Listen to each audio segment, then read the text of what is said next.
I'm excited to have you at our Zero Trust workshop. With Zero Trust, we hear all the time, never trust, always verify. What Zero Trust really is about is understanding your risk profile as a company and then understanding the technical and business strategies you can do to close those risks.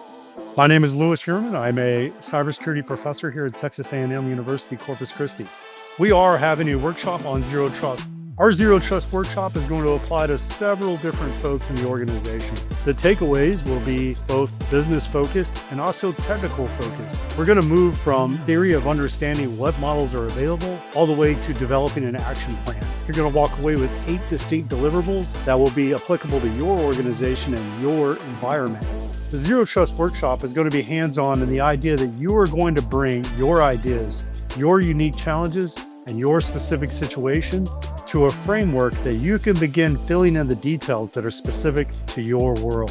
The final deliverable of this workshop will be you developing a presentation to the executive leadership communicating what Zero Trust is, how it applies to your organization, and how are you going to begin that journey of Zero Trust.